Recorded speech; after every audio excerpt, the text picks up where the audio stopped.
think that High intensity yes, interval? that's perfect. Okay, Just I like that. what it does to your joints, though, it's to be your most fatigued and put yourself in positions Yeah. like they do, that opens up for injury. Yeah. The way we train people is we're all about maximum capacity on muscles with no impact on your joints. Yeah. So that's like the opposite. I might have to come check your gym out. Come check it out. All right, just pretend this is a bartender, okay? This is just a typical bar.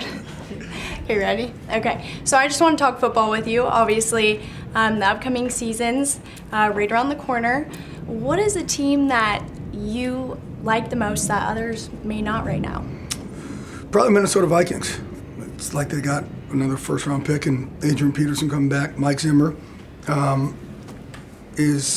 think the players will understand his style a little bit more now, and Teddy Bridgewater has an extra year to really learn the NFL system. So I kind of like the Vikings. We're just a team nobody's talking about. Talked about Teddy.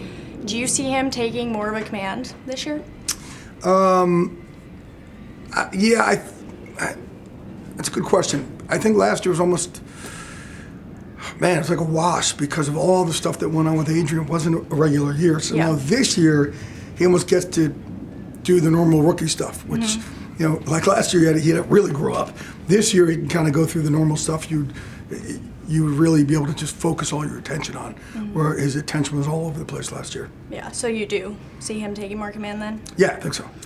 So obviously you mentioned AP, he was the biggest storyline of last year. He's had a year of rest. Do you see that as rust or rest? What's your vision for him? I've never been, I don't think he's from this planet Earth. If you ever met this guy, is the hardest handshake in the history of mankind. He came back from his ACL injury.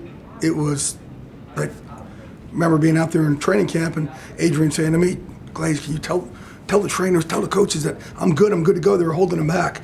And I'm good to go, they won't let me go. And I walked over to the trainers, I said, hey, I'm obviously not a doctor, I'm just repeating the conversation. They said, Glaze, the thing is, he is so far ahead of schedule of anything we've ever seen, we really don't know what to do. Like, we just don't know how to proceed. We've never seen it before. So we want to do something wrong. Like, he is like 6 months ahead of where he should be. In some cases, guys don't get over for like a year and a half. He was over in like 4 months. We've never seen it. He was faster, more explosive, didn't have any hiccup, didn't have a mental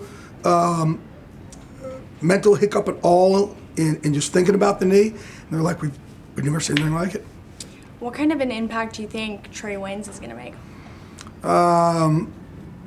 You know, again, rookies for me are, there's so many variables that go into something.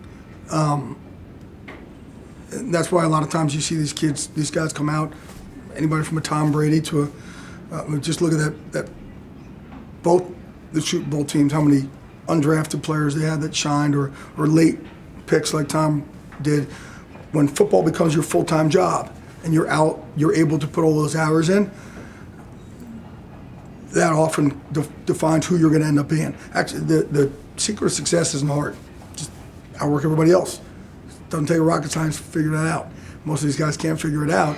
So now that they don't have these college rules, the guys who go out there and they're like, hey, I got all those hours now to work at my craft, they'll get better. Other kids who come in, like Johnny Manziel, who comes out and says, I'm going to do the minimal, I'm going to get by on talent, those guys always fizzle out. Appreciate your insight. Thank you. I could ask you 1,000 more questions. Thank you. Thanks for talking. Appreciate it. Thank you.